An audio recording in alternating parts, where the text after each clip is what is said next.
Hello សួស្តីអ្នកទាំងអស់គ្នាស្វាគមន៍មកកាន់ Channel សម្រាប់រឿង BL របស់ខ្ញុំចាថ្ងៃនេះខ្ញុំនឹងមកធ្វើការសង្ខេបរឿងមួយដែលមានចំណងជើងថា Top Form The Series ចារឿងមួយនេះគឺជារឿង BL របស់ថៃនឹងហើយអ្នកទាំងអស់គ្នាទៅចេញថ្មីក្តៅនឹងឯងចាសម្រាប់រឿងមួយនេះនិយាយពីអាគិនរបស់យើងដែលជាតារាល្បីល្បាញម្នាក់ហើយក៏បានចូលឈ្មោះអស់រយៈពេល10ឆ្នាំហើយអត់មានអាគេនឹងអាចមកប្រជែងជាមួយនឹងគាត់បាននោះទេគេបានឲ្យរហស្សនាមគាត់ថាតារាដែលគួរឲ្យចង់អោបបំផុតហើយនេះគឺជាតួ Top របស់យើងដែលគាត់មានឈ្មោះថាជីនគឺជាតារាថ្មីដែលទៅចូលធ្វើការសម្ដែងមិនសូវល្បីឈ្មោះហើយការសម្ដែងក៏មិនសូវបានល្អអីនោះដែររឿងទី1របស់គាត់បានធ្វើការសម្ដែងជាមួយនឹងអាគិនចាសម្រាប់រឿងមួយនេះគឺថាតួ Top របស់យើងមានអាយុប្អូនតួ Bottle របស់យើងហើយគឺថាតួ Top នឹងតាមញ៉ែតួ Bottle របស់យើងនឹងខ្លាំងមែនទេនៅពេលអាគិនហើយនឹងជីនបានជួបគ្នាមុនដំបូងអាគិនរបស់យើងគាត់តែងតែដាក់បន្ទូកឲ្យជីនរហូតហើយក៏បានហៅជីននឹងអាមុខឈើព្រោះតែជីនគាត់សម្ដែងទៅវារឹងអីចឹងណាវាអត់សូវមានកាយវិការអីមើលទៅវាត្រង់ស្លូនៅពេលឈុតមួយជីនត្រូវសម្ដែងផ្សាយពាណិជ្ជកម្មផលិតផលឲ្យគេគឺថាគាត់ធ្វើឲ្យបានល្អសោះគាត់អត់សូវចេះសម្ដែងអីចឹងណាព្រោះនេះគឺជាលើកទី1របស់គាត់ក្នុងការសម្ដែងហើយការសម្ដែងថតផ្សាយពាណិជ្ជកម្មមួយនឹងមានស៊ីនមួយតម្រូវឲ្យជីនរបស់យើងនឹងយំប៉ុន្តែជីនរបស់យើងគឺគាត់ធ្វើអត់បាននោះទេគឺគាត់មិនអាចដាក់មនោសញ្ចេតនាបានអីចឹងណាហើយម្ចាស់ផលិតផលគេនឹងគឺអត់សូវពេញចិត្តជាមួយនឹងការសម្ដែងរបស់ជីននោះទេគាត់ឲ្យថតម្ដងហើយម្ដងទៀតរហូតបន្ទាប់ពីថតខុសជាច្រើនសារហើយ Director ក៏បានឲ្យឈប់សម្រាប់បន្តិចសិនជួនអីនៅកន្លែងហ្នឹងអាគិនរបស់យើងក៏បានអង្គុយមើលដែរគាត់ឃើញជីនគួរឲ្យអាណិតពេកទៅគាត់ក៏បានហៅជីនឲ្យមកជាមួយគាត់បន្តិចបន្ទាប់មកគាត់ក៏បានបង្រៀនតិចនិចធ្វើយ៉ាងម៉េចឲ្យជីននឹងអាចដាក់មនោសញ្ចេតនាបាននិងអាចយំបានអីចឹងណាអាគិនបានប្រាប់ឲ្យជីននឹ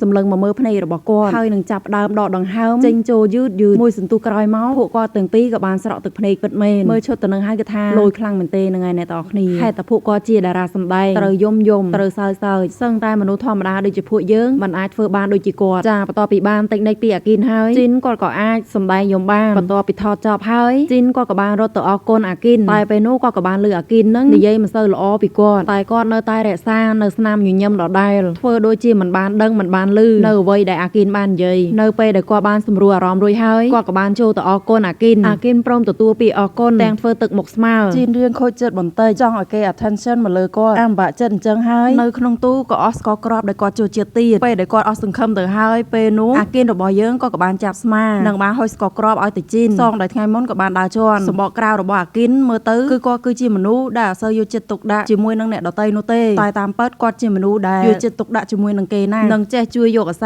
ាសូម្បីតែរឿងតូចតាចក៏ដោយក៏គាត់នៅចាំដែរបន្ទាប់ពីនោះមកគាត់ក៏បានដើរចេញទៅបាត់ងាកមកមើលជីនរបស់យើងវិញគ្រាន់តែទទួលបានស្ករគ្រាប់ពីដៃរបស់អាគិនហើយគឺថាបេះដូងរបស់គាត់នឹងលោតឡើងញាប់តែម្ដងស្ទើរតែហោះទៅលើអាកាសបាត់ទៅហើយជីនក៏បានធ្លាក់ក្នុងអន្លង់ស្នេហ៍របស់អាគិនតាំងតែពីបានជួបគ្នាលើកដំបូងដល់ឥឡូវនេះគេធ្វើល្អដាក់គាត់អញ្ចឹងទៀតគឺថាស្រឡាញ់គេកាន់តែខ្លាំងតែម្ដងឈុតបន្ទាប់យើងក៏បានឃើញជីនហើយនឹងអ្នកចាប់ការរបស់គាត់នឹងបានមកជួបជាមួយនឹងចេតគឺជា producer ហើយក៏ជាអ្នកធ្វើឲ្យអាគិនមានភាពល្បីល្បាញដោយសពថ្ងៃនឹងដែរចេនគាត់មកដើម្បីចង់ស្គាល់ជីនព្រោះក៏បានឮ director និយាយថាជីននឹងសម្ដែងបានល្អជីនគាត់ក៏បានដាក់ខ្លួនថាគាត់នឹងតាមពិតទៅសម្ដែងមិនបានល្អនោះទេតែដោយសារតែមានអាគិនទេដែលបានជួយគាត់ទើបគាត់អាចដឹងពីតិចនិចក្នុងការសម្ដែងចេតបាននិយាយថាឲ្យជីននឹងខិតខំរៀនពីអាគិនឲ្យបានច្រើនទៅព្រោះអាគិនគេជាមនុស្សពូកែទាំងការសម្ដែងនិងចេះយកចិត្តទុកដាក់ទៅលើបុគ្គលិក teamwork របស់ខ្លួនខ្លាំងទៀតផងហើយចេះជួយគ្នាទៅវិញទៅមកហើយចេតក៏បាននិយាយបន្តទៀតថាប៉ុន្តែសម្រាប់ពាក្យថាតារាសម្ដែងចុងក្រោយក៏ត្រូវតែប្រកួតប្រជែងជាមួយនឹងគ្នាឯងដូចគ្នាព្រោះតែសាច់រឿងដែលត្រូវបានដើរតួជាតួឯកនិងត្រូវបានទទួលរង្វាន់ជាអ្នកសម្ដែងល្អបំផុតតារាសម្ដែងវាមិនមែនមានតែម្នាក់ឯងនោះទេថ្ងៃណាមួយក៏ត្រូវតែមានអ្នកថ្មីចូលមកដណ្ដើមតំណែងហើយឯងក៏ត្រូវជ្រើសរើសដែរត្រូវធ្វើការដណ្ដើមតំណែងឬព្រមដើរដំណើរគ្នារហូតដល់អាគិនត្រូវបានគេបំភ្លេចចោលវាស្ដាប់មើលទៅដូចជាអាក្រក់ស្ដាប់បន្តិចតែនេះហើយជាជីវិតពិតរបស់តារាសម្ដែងជីនគិតច្រើនបន្តិចព្រោះគាត់មិនចង់ដណ្ដើមតំណែងរបស់អាគិននោះទេ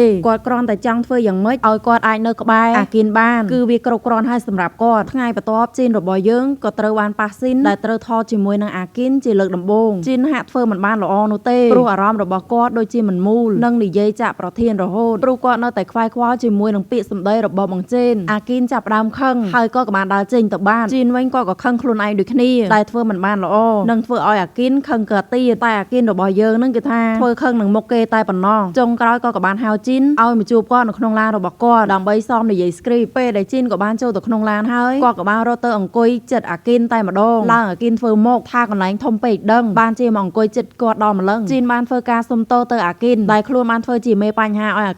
គិនគាត់បាននិយាយថាគាត់មិនបានខឹងឬស្អប់ជីននោះទេគាត់ហៅឲ្យជីនមកក្នុងឡានរបស់គាត់នឹងដើម្បីមកធ្វើការសមរឿងនឹង នឹងឯងត្រូវតែគិតថាតួអង្គហ្នឹងគឺជាខ្លួនរបស់យើងទើបយើងសម្ដែងចេញមកបានល្អបើជីនពិតជាចង់ស្គាល់គាត់ជាងមុនមែននោះឲ្យតបសាច់រឿងជាមួយនឹងគាត់មកតែបើមិនចង់ទេក៏នៅស្ងៀមទៅនៅពេលនោះជីនរបស់យើងក៏ព្រមតបសាច់រឿងជាមួយនឹងអាគិនឃើញតែគាត់អាចតបសាច់រឿងបានល្អខ្លាំងជាងមុនព្រោះគាត់មានចិត្តស្មោះត្រង់ជាមួយនឹងខ្លួនរបស់គាត់អាគិនក៏សប្បាយចិត្តដែរដែលគាត់ឃើញថាការសម្ដែងរបស់ជីនបានល្អអញ្ចឹងយ៉ាងម៉េចឯងចង់បានអីពីបងអត់ជីនក៏បានសួរវិញថាមិនក៏អាគិនជួយគាត់អញ្ចឹងតើបងចង់បានអីពីខ្ញុំវិញអាគិនក៏បាននិយាយថាព្រោះតែសតិសម្បញ្ញៈរបស់ឯងនោះអីចាបន្ទាប់ពីគាត់បានសមសាច់រឿងជាមួយនឹងអាគិនហើយធ្វើឲ្យការសម្ដែងរបស់គាត់នឹងបានល្អខ្លាំងជាងមុននៅពេលដែលគាត់កំពុងតែសម្ដែងជាមួយនឹងអាគិននៅក្រោមដំណក់ទឹកសុកពេលនោះស្រាប់តែរយោដែលបាញ់ទឹកនឹងក៏បានដួលធ្លាក់ចុះមកតម្រង់ទៅរកអាគិនជីនគ្រាន់តែបានឃើញភ្លាមគាត់ភ័យខ្លាំងណាស់គាត់ខំរត់ទៅរងជំនួសអាគិនដោយមិនគិតពីគ្រោះថ្នាក់អ្វីទាំងអស់នៅពេលដែលខ្លួនប្រាណរបស់អ្នកទាំងពីរបានស្អិតរមួតនៅជិតស្និទ្ធជាមួយនឹងគ្នាអញ្ចឹងទៅ